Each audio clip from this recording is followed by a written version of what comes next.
Policy rate ہے وہ 200 point سے الحمدللہ اس میں کمی آئی، جو کہ بہت بڑی ایک ریلیف ہے ہمارے صنعت کاروں کے لیے، سرمایہ کاروں کے لیے، اور زرعی شعبے سے تعلق رکھنے والوں کے لیے، ایکسپورٹرز کے لیے، ٹریڈ اینڈ کامرس کے لیے۔ اس میں اگر اللہ تعالیٰ کو منظور ہو تو مزید کمی آئے گی۔ اور کل ہی ایک حسن اتفاق ہے کہ آئی ایم ایف کا بھی جو ہمارا جو ایجنڈا آئٹم ہے پاکستان کا، وہ 25 سپٹمبر کو واشنگٹن میں ہوگا انشاءاللہ، اس کا اعلان ہو گیا ہے۔ تو یہ میں سمجھتا ہوں دونوں خوش آئند باتیں ہیں اس حوالے سے کہ ہماری جو معاشی سمت ہے وہ الحمدللہ آہستہ آہستہ درست ہو رہی ہے۔ اسی طریقے سے جس طرح آپ نے پچھلے دنوں دیکھا کہ ہمارا جو مہنگائی کی شرح ہے وہ بہت تیزی سے نیچے آئی، یعنی پچھلے سال کے مقابلے میں انہی دنوں میں جو تقریباً 32% پہ تھی وہ آج 9.6% پہ ہے۔ تو یہ وہ اشاریے ہیں جس سے کہ ہماری پر جو ریمیٹنسز ہیں، جو ایکسپیٹس پاکستانی جو دنیا میں بڑی محنت سے رزق حلال کی کمائی کماتے ہیں، ان کی جو پاکستان جو اپنی رقوم بھجوا رہے ہیں ان میں ریکارڈ اضافہ ہو رہا ہے۔ اسی طریقے سے جو سال فائنینشیل ایئر جو گزرا ہے اس میں پاکستان کی جو زرعی اجناس کی جو ایکسپورٹس تھیں وہ بھی ایک بہت ہی حوصلہ افزا اس میں اضافہ ہے۔ آئی ٹی میں ہم پوری کوشش کر رہے ہیں کہ بھرپور طور پر اس کو آگے بڑھایا جائے، بڑی محنت کی جا رہی ہے۔ ایم اوز جو آئی ٹی کے ہیں، سیکرٹری نئے آئے ہیں، ٹیم پوری اس کے اوپر یکسوئی کے ساتھ کام کر رہی ہے، اور یقیناً اس میں انفارمیشن منسٹر کا بڑا ان کا رول ہے ساری چیز کو اجاگر کرنے کے لیے، ایمپلیفائی اور میگنیفائی کرنے کے لیے۔ تو میں سمجھتا ہوں کہ یہ وہ اشاریے ہیں، یہ وہ سگنلز ہیں جس سے کہ پتہ چلتا ہے کہ ہماری معیشت کی سمت درست ہے۔ لیکن اس سے یہ ایک فیصلہ کر لینا کہ جناب آل از ہنکی ڈوری، آئی تھنک وہ بہت بڑی غلط فہمی ہوگی۔ یہ ایک بڑا کٹھن راستہ ہے، بہت کانٹوں سے بھرا ہوا ایک جرنی ہے جس کے لیے ہمیں دن رات محنت کرنی ہے۔ قوموں کی زندگی میں اس طرح کے کئی بار اتار چڑھاؤ آئے، تاریخ اس کی گواہ ہے، لیکن وہی قومیں آگے بڑھی ہیں، وہی قومیں ترقی سے ہمکنار ہوئی ہیں جنہوں نے فیصلہ کیا کہ ہم نے ہر صورت حالات کا دھارا بدلنا ہے۔ تو میں سمجھتا ہوں کہ پاکستان اس پوائنٹ پہ آ چکا ہے جہاں پر حالات کو بدلنے کا وقت آ چکا ہے۔ اب ہمیں یکسوئی کے ساتھ، ہمیں یونائٹڈ ایفرٹس کے ساتھ اور ایک کلیئر سوچ کے ساتھ آگے بڑھنا ہے۔ اس کے لیے پچھلے 6-7 مہینوں میں آپ کی حکومت نے دن رات کاوشیں کی ہیں اور ایک نقشہ بنایا ہے، ایک پاتھ وے بنایا ہے جس کے اوپر چل کر پاکستان اپنے مشکلات سے نہ صرف جان چھڑائے گا بلکہ ہم ہمیشہ کے لیے ماضی کو جو ہمارے جو گیپس ہیں، جو غلطیاں ہوئیں، اس کو خیر بات کہے گا اور اس سے سبق سیکھ کر انشاءاللہ اقوام عالم میں اپنا ایک مقام حاصل کرے گا۔ اس میں جو نوجوان نسل ہے اس کا ایک انتہائی کلیدی کردار ہے۔ اس میں کسی کو کوئی شک نہیں ہونا چاہیے کہ اگر ہم نے اپنی نوجوان نسل کو، چاہے وہ پارلیمنٹیرینز ہیں، چاہے وہ انجینئرز ہیں، چاہے وہ اسٹوڈنٹس ہیں، چاہے وہ ایگریکلچرسٹ ہیں، لائرز ہیں، بینکرز ہیں، زندگی کے ہر شعبے میں جو ہماری نوجوان نسل ہے اس کو اگر ہم نے اس کی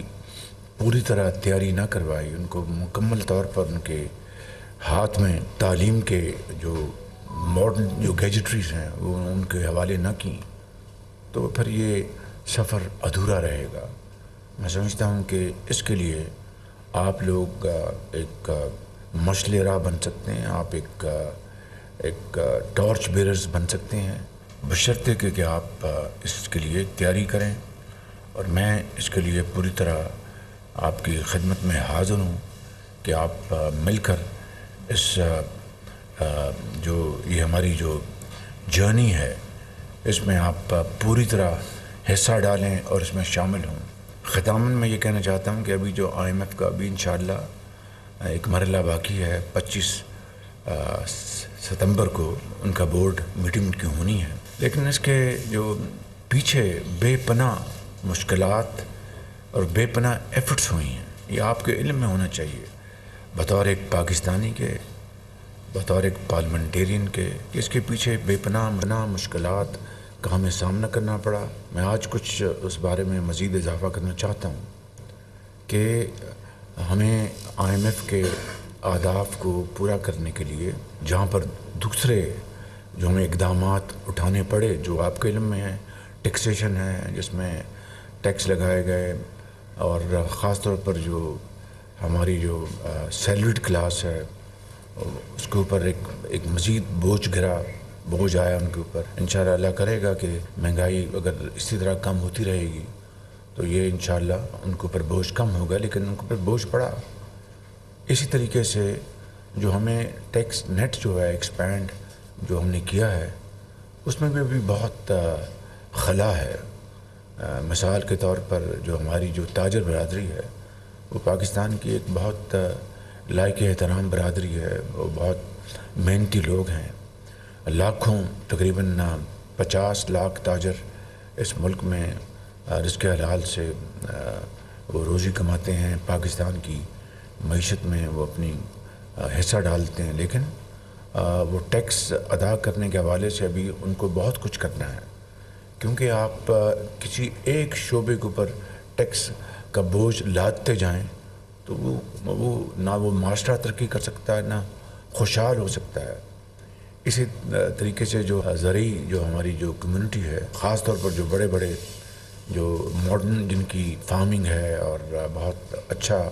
ان کا کاروبار ہے زراعت کا، ان کو بھی اس میں نیٹ میں لایا گیا جو اگلے سال سے انشاءاللہ وہ ٹیکس ادا کریں گے۔ اسی طریقے سے جو ہماری اشرافیہ ہے، جو ٹیکس کا جو غبن ہوتا ہے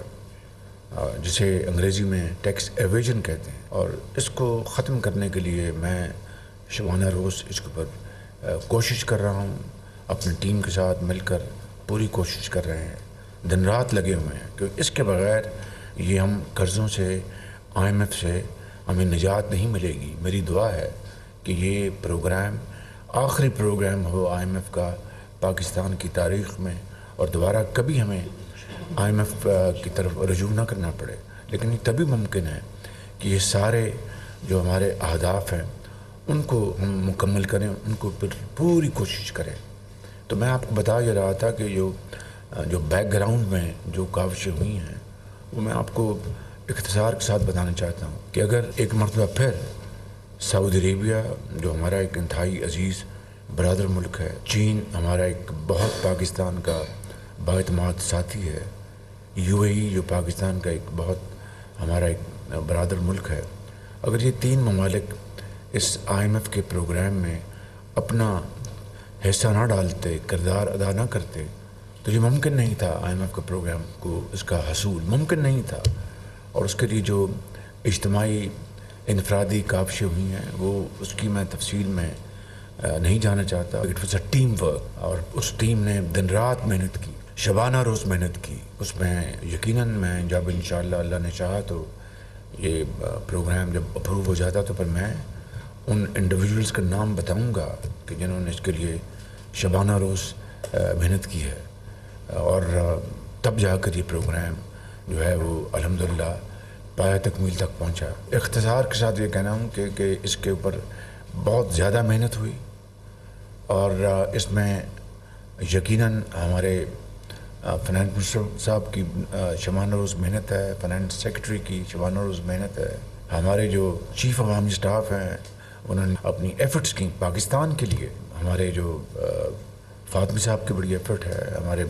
جو ڈپٹی پرائم منسٹر ہیں ان کی بڑی ایفرٹ ہے۔ یہ ساری بات بتانے کا مقصد یہ ہے کہ آپ کو احساس ہو مجھے اور ہم سب کو احساس ہو پوری قوم کو کہ ہماری جو ایفرٹس ہیں کہ ہم IMF کا پروگرام کر لیں، کہ رول اوورس کروائیں، مزید قرضے لیں، یہ زندگی اس طرح نہیں گزرے گی، قطر نہیں گزرے گی. زندگی تبھی گزرے گی عزت اور وقار کی کہ ہم اپنے پاؤں پہ کھڑا ہوں، اور پاؤں پہ کھڑے ہونے کی شرائط ہیں. زبانی کلامی کہ جب ہم پاؤں پہ کھڑے ہو جائیں قیامت آ جائے گی نہیں کھڑے ہوں گے. یہ ہمیں دن رات محنت کرنی ہوگی، دن رات کاوشیں کرنی ہوں گی. ڈپٹی پرائم منسٹر کی، فارن سیکرٹری کی، جو سابق فارن سیکرٹری ہیں، جو اب موجودہ جو آئی ہیں، اور اس کے یہ آہت چیمہ صاحب بیٹھے ہیں، اور MOS فائنانس کی، میں سمجھتا ہوں کہ یہ ایک انکریجنگ سٹوری بھی ہے، لیکن اس میں لیسن بھی ہے کہ انکریجنگ سٹوری اس لحاظ سے کہ محنت کو اللہ تعالیٰ ضائع نہیں کرتا، اور اگر نیک نیتی سے محنت کی جائے تو اس کا پھل دیتا ہے، جو کہ اللہ تعالیٰ کے فضل ہمیں ملا. لیسن یہ ہے کہ کب تک ہم قرضے مانگتے رہیں گے، کب تک ہم رول اوورس کر رہیں گے. وہ ممالک جو دہائیوں پہلے اس راستے پہ چل رہے تھے، اب انہوں نے راستہ بدل لیا، وہ کہیں کہ کہیں پہنچ گئے ہیں، آسمانوں سے وہ چھو رہے ہیں. اور میرا ایمان ہے، I mean it's an article of faith with me کہ it's never an individual, it's always team work. Team work ہمیشہ کامیابی سے امکنار کرواتی ہے. تو یہ اس مرتبہ پھر، اور اسی حوالے سے ہر معاملے میں ٹیم ورک ہی ہے جو الٹیمیٹلی جو قوموں کو، اگر رب کو منظور ہو تو اس کو کامیابی ملتی ہے اور عزت اللہ تعالیٰ دیتا ہے. تو خدا کرے کہ یہ پروگرام آخری پروگرام ہو IMF کا، اور ہم اپنا اسی حوالے سے اسی دورانیے میں اپنے باقی معاشی جو اقدامات لیں جو ہم نے سوچے ہوئے ہیں، کس طرح بجلی کی قیمت کم کرنی ہے، کس طرح ایکسپورٹس بڑھانی ہے، کس طرح ہمیں اس میں پوری قوم کو حصہ ڈالنا ہوگا، تب جا کر ہم انشاءاللہ اس دلدل سے نکل آئیں گے، اور اقوام عالم میں ایک ہمارا بھی نام ہوگا، ہماری آواز ہوگی. ان الفاظ کے ساتھ میں آپ سب کا شکر گزار ہوں. Thank you very much.